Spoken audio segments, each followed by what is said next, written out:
Welcome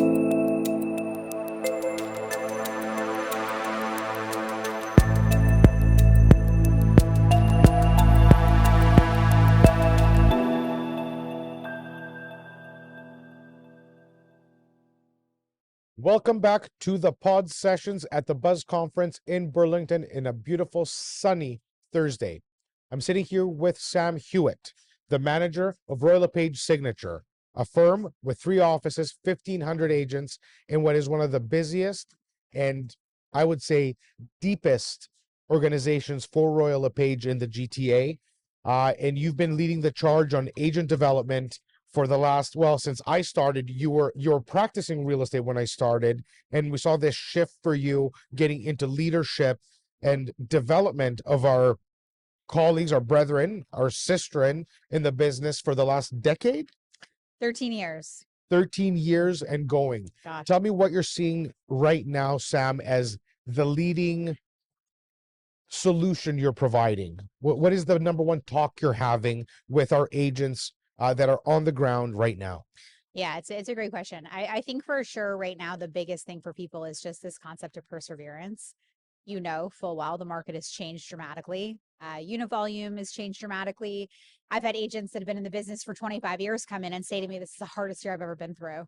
And so the concept really of what I've been talking to people about lately is just, you know, how do you keep doing more? How do you get more connected? How do you get in front of more people? How do you produce more content? How do you just really stay focused on the activities, even if you're not seeing instant results? One of the things that is a pillar of your teaching platform, your coaching to agents every day, is the connectivity plan.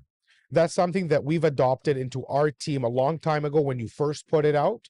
And every single year, both myself, my partner, and our team closely watch how that evolves, how you've evolved it, and we continue to adapt it. Now, we don't follow it from a solo agent perspective, but we do love the fact that it identifies what to do and when to do it. Yes. So it's a true reminder, and it can be counted on as a pillar that you can go to see if you wake up, what do I do to generate business today? If you just look at your connectivity plan, you'll see a plethora of ideas of how to connect with those who matter. Here at the Buzz, you're one of the keynotes. Yes. And you delivered a piece on social media, but it's about being of influence, but not being an influencer, as we know, and we've all seen Selling Sunset. We've all seen all these funny memes and all the stuff we see online. Tell me a little bit about the meat of that concept that you're referring to. What should we and what should we not be doing on social media right now? Yes. Such a great question. Thank you. I think, you know, my topic today really centered around this idea of influence, right? I think social media kind of feels like it was created for realtors, right? It's self-promotion. It's talking about how great you are. You're like, this was us, right? But I think somewhere along the way, we've sort of lost track of like the use of the tool. It's really just a tool to get in front of people. That's what I try to teach the agents. It's just it's like using your cell phone to make phone calls. It's a connection piece. But I think when we talk about being of influence, I was encouraging people in my keynote to think about, you know, the content they're putting out and think about how they're really providing good quality information and advice in today's market. Obviously, I don't think we've ever seen things change as dramatically as they have in the last 18 months.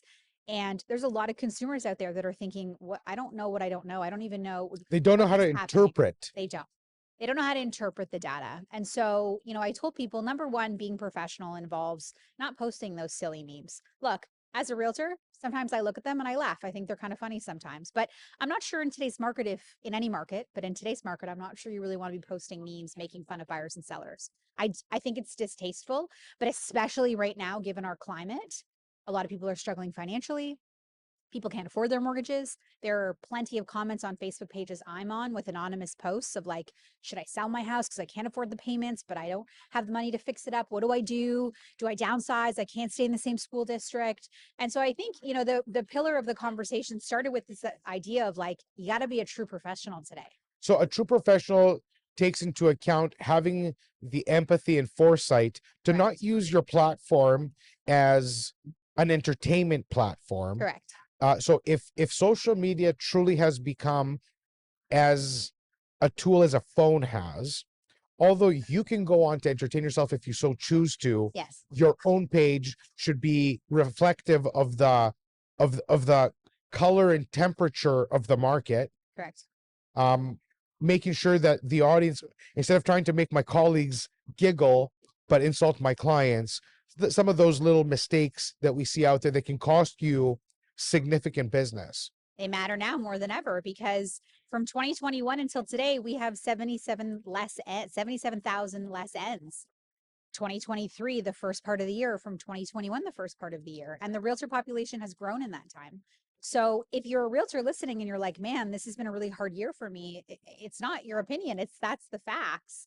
And so if you need to stand out in a competitive environment, every little thing you do matters. Everything you post where you have the potential of a client going, ugh, that's gross, I don't like that. That's it. You've now lost your opportunity to be of influence to that client. And to be viewed as what you always wanted to be viewed, which is a competent professional. Correct. Now, there's a couple points that I found that are very, very interesting. In both connectivity, in both socials, is the interpretation. I know as a fact, because this is the vertical that I have used in my business, is to educate consumers. If they knew everything, they wouldn't show up to my workshops, my webinars, etc. Exactly. So this is, the market is thirsty. The market is flooded with information, but it's starving for good information. So the memes and the nonsense aside, what I see as interpretation is not going on a camera and reading the market stats. And I think that, so my advice to anyone listening, social media should be used to be consumer facing, or if you're speaking to your colleagues, colleague facing, but adding value to their lives. Reading what they just read in the paper is not adding value. Mm-hmm. A clean interpretation of this data as to how that can make their life better or help them make a decision is what matters. Correct. We can agree on that.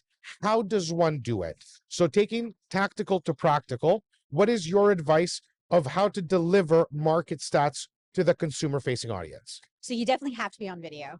And I know a lot of people are like, I don't like how I sound, I don't like how I look. My social media journey started a couple years ago where I started increasing the content. And now I've gotten to the point where I actually don't watch it back because I don't like the way I sound and I don't like the way I look and I'm insecure about my body. And more than once I've said to my team, don't put that market stats video up. I look pudgy. I'm not sitting up properly. And they're like, we don't care. We're putting it up. Because I think you have to get over that aspect of your video journey. So I think number one, your market stats have to be on video. I think number two, to your point, you can't read a script. You have to give your perspective, but I do think you have to study. We're fortunate that we have incredible people like yourself, like the REC team, like our broker, Chris Slidham, who puts out a ton of information and content on their perspective on the market for you to actually study, for you to watch and to read the charts and read the graphs and listen to Sean Hildebrand, you know, from Urbanation, who we partner with, Yep. and listen to smart people like Ben Tal and say, okay, this is what they're all saying. This is kind of my spin on what I think. And I think, so, I mean, you ask a great question, you know, how do I not read off of a script and provide actual value? I think that sometimes gives people anxiety, right? It gives me anxiety sometimes. I'm not saying off a script. I'm saying, like, telling somebody that there's 2.4 months of inventory on the market. Yes. What? Yes. What are you talking about? Yes. Rather than saying, if nobody listed a house right now, in 2.5 months, there will be nothing on the market. Yes. So there, that creates impact, that creates emotions. Yes. And that's to say, okay, so when the market was less than a month of inventory, that's a seller's market. So there's huge competition for my home. Now that there's almost 4 months, there's going to be less competition for my home. Yes. That is the type of interpretation that I believe in, the type of granular understanding they need. Yes. That's a pro tip. You are so good at it that you know how to use normal language in your stats videos to explain to people. And I think that's great. I think for people starting on this idea of posting stats and talking about the market, I usually tell people, don't overcomplicate it. Don't read off of a script and don't put up the stats page and read 3 numbers. Yes. But Also, don't feel like you can't talk about the market because you don't know every single data point. Use it as a starting point. What do you see as some of the best activity? And these pod sessions are meant to be nice, short, and sweet.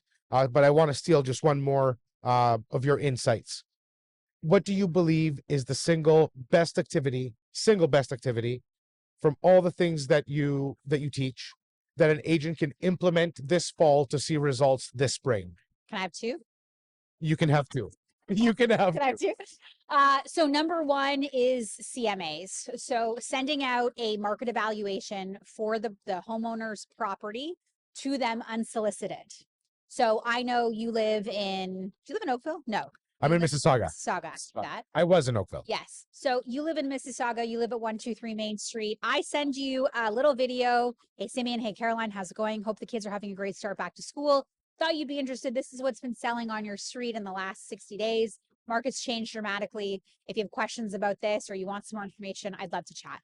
And I send that to you without you asking for it. And then I see when you open my video, and then I call you in a week and I say, hey, did you get my video? Did you have any questions? How's everything going? And I open a dialogue with you, very, very meaty, for lack of a better word, very practical, very relevant. Consumers, homeowners love that. Everybody wants to know what their house is worth. Of course, I know how it relates in this market because they all knew the market was better, meaning higher valued, because better is subjective.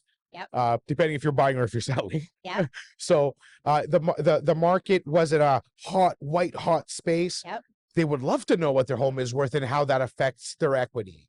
Yes.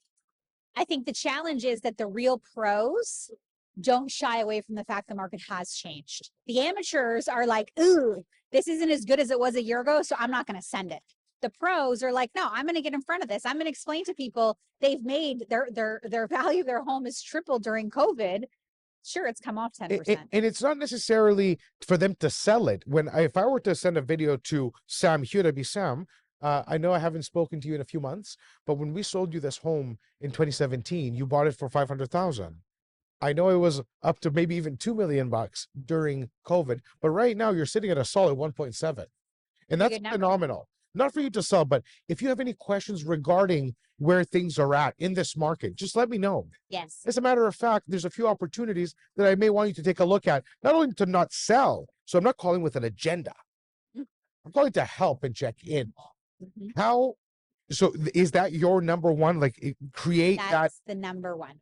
Create that number one energy. And you should be sending those out twice a year because the market changes twice a year. And I've heard people say it's like going to the doctor, going to the dentist twice a year, your little checkup, see what's happening, check under the hood. If you got questions, I'll answer them for you. Do you follow up with pop-bys? Do you follow up with phone calls? I like to follow the CMAs up with a phone call because what I'll segue into is the next best way to generate business. I think this fall is events.